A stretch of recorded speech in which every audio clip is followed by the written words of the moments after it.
The time is exactly 9:54 a.m. News and views on Salam Media, and our final interview for the day, an important one.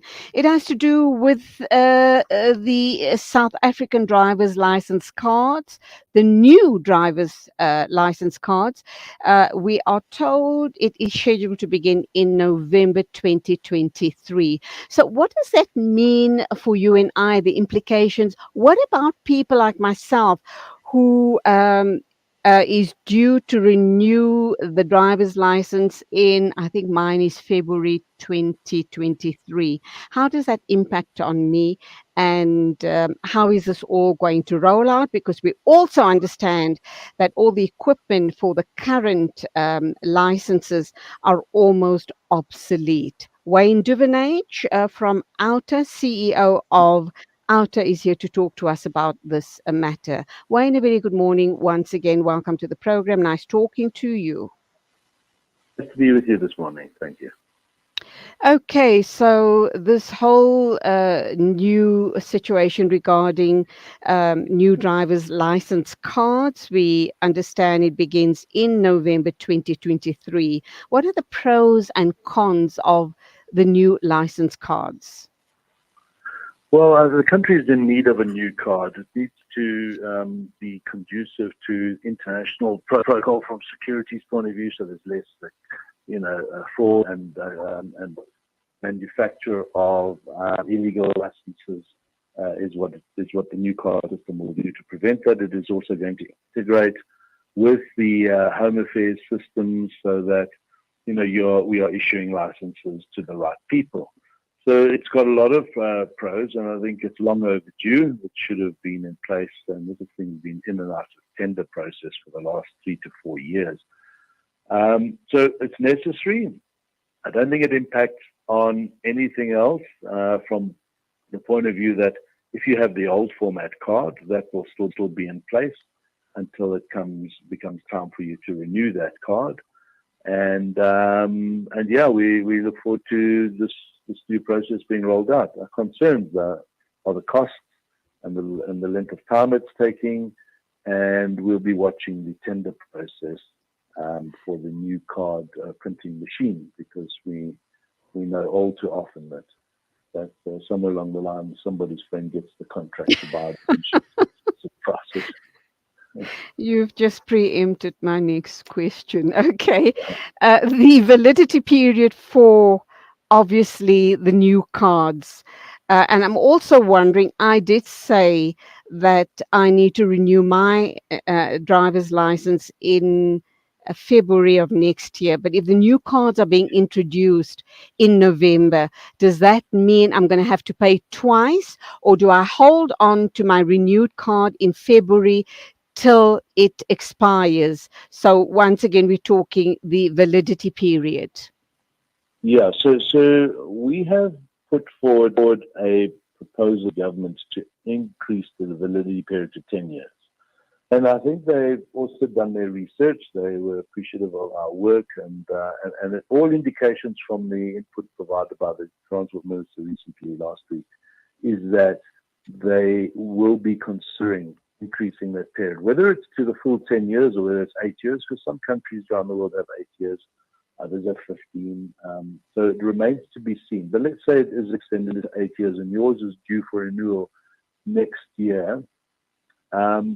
The question then would be to the minister is, does that mean that all licenses that are due to expire in the coming years, they will add 3 years on to that, so it will still be valid for 3 years, or will everybody whose expiry date kicks in will still apply? And as you renew your card after the expiry date, which would be February next year, that would become an 8-year card, and because the new card is in the current format that you would apply for 8 years. So it all remains to be seen as to what route the minister is going to take on existing cards and the new card. Okay, and obviously you wouldn't know when that announcement is going to be made. We'll have to wait and see, I suppose. Yeah, I think he's made the proposal to Cabinet or making it to Cabinet. We know that Cabinet's going to announce on e-tolls in October next month. So I think there will be a couple of announcements made on this matter as well in the month to come. So. Wayne, the all-important question, costs. What sort of costs are we looking at here? There should be no increase in the cost. In fact, we believe that the cost of renewing your license of 250 Rand is a bit excessive, but it happens every 5 years. It's not like renewing your vehicle license at 700 Rand or whatever for every year. Our biggest concern with the Road Traffic Management Corporation in the Department of Transport is this incessant desire to make as much money as they can on various costs. So we are engaging with the DG and the RTMC to ask why are these so many additional costs. Well, for instance, if you want to renew your vehicle license online, you can do so. If you go into the licensing registry office, you pay just for the license renewal. But if you want to do it online, you pay an extra 500 Rand. Now that is ludicrous. So, it's an extra 500 Rand to do it. Can you imagine your bank telling you, look, come into the bank, it'll be free, but if you want to do anything online, we're going to charge you excessively. It doesn't work like that in the real world. And I think what the RTMC is doing is just making money now. And they build these empires, pay themselves massive bonuses, and they spend the money. And we've got some serious concerns there. So we are putting pressure on government to stop this irrational increase in fees to the public. Okay, what I'm worrying about is you spoke about new printing machines. I hope that the cost is not going to be passed on to us as consumers or people going in to renew their licenses, or add on some other form of tax, whether it's via the fuel, the fuel levy tax or whatever other road users tax that they have in place. That's the one question. And added to that is, once again, I have to raise the issue of e-tolls with you, Wayne. You'd be the best placed person to answer and, just give us the reassurance as to where we're sitting on that matter, because it hasn't in any way or form been finalized as yet, has it? No, it hasn't. Although they say they've made the decision and they just need to announce it. This is on the e-toll matter through an approval process in Cabinet. Now, we can't understand why, because this is a decision that has always sat to the Minister of Transport and has in the past. So it was never a Cabinet decision. Nonetheless, we believe the decision has been made to scrap the scheme. They can't carry on with a scheme that has failed, completely failed. I mean, you can't call this a user-paid scheme with only 15% of people paying and 85% aren't. So that's the reality. Now, we believe that they are funding the e-toll freeway network, which needed to be funded, the bonds, by way of allocations from Treasury. And that's what we suggested right in the beginning. And what we did suggest 10 years ago or more is that if they needed the funds desperately, a ring-fenced 10-cent increase in the fuel levy would have been the way to go back then. And they've already increased that fuel levy by over R2.50. So we believe they've got the money, or we say they've got the money. There's no need to increase the fuel levy again, but we hear that they have plans to do so. I mean, we're far more broke as a country since then to now, but we're also far more overtaxed than we were then as we are now. So we hope that the government doesn't increase the fuel levy to cover the Gauteng Free bonds. But it is their prerogative. They are in charge and they're allowed to make these decisions even if they are irrational. What else can I say but sigh? Two more very two quick questions. What is your response to the state of our roads? It's really in a very, very bad state, most roads. Would that mean that if they need to step up repair of the roads, that we're going to see some form of additional tax? That's number one. And then, hooray, the petrol price is coming down today. But we know that those prices are very dynamic. They change as international oil prices go up and down. And so we understand all of those dynamics. But why is it that the petrol prices come down around about R2 something, but diesel only very marginally?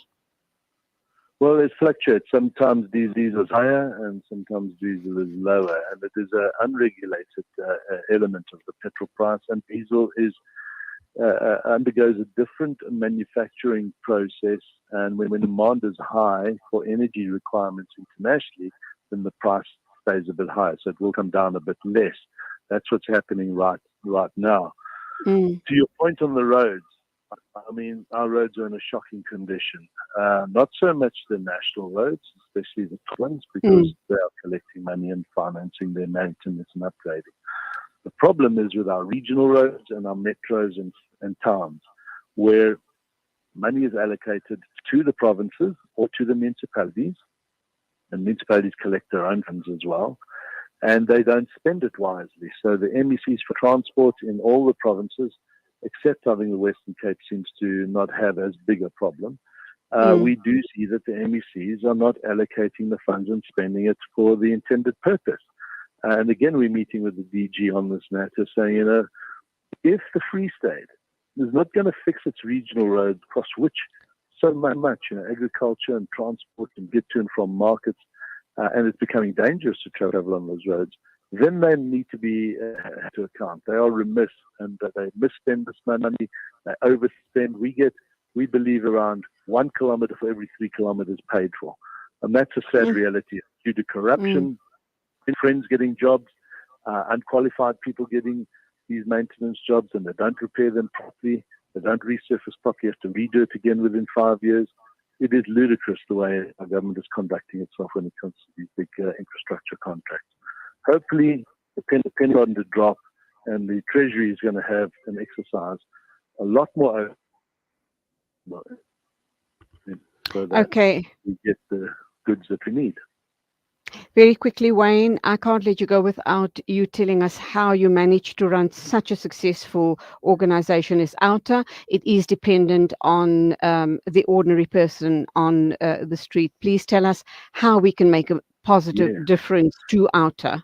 And I really appreciate you asking the question, because, we are crowdfunded by the public, and we just cannot do this work. We've got 45 staff, and we need to have 145 staff. There's so many big projects we can't get to just because we are limited in our people resource. And all of this stuff, these projects are managed by having professional people on board. And we have tens of thousands of supporters, but we need another 10,000 supporters to come on board. It's about small amounts is what something's about. It's the price of a hamburger, it's the price of whatever, 100 Rand a month, 80 Rand a month, whatever you can afford. And I always quote this view by Edward Burke. It says, the biggest mistake is made by the person who gives nothing because they could only give a little. Every little bit counts. And I urge your listeners, if they could just log on to the OUTA website at outa.co.za, click the Join Now button. There's a very quick 5-minute process, and your debit order goes to good work, and we would really appreciate that. So thank you for asking, because we need so much more than what we have at the moment. Absolutely, Wayne Duvenage. Always a pleasure talking to you. And you guys just keep up the amazing work that you're doing. You guys give us hope to carry on. So God bless, stay safe. Until the next time, as always, have a wonderful day. Thank you so much for your time, Bana. 10:08 exactly, time for us to wrap up. Thank you indeed for your company on the show today. Till tomorrow morning at the same time as always, a big thank you to the production team, and that's you, Polani and Nasreen Naidu. Up next is Inshallah Juz 9 by Sheikh Tawfiq Ibn As-Sayyih. Till tomorrow then, Assalamu alaikum and Khudafiz from me, Julie Ali.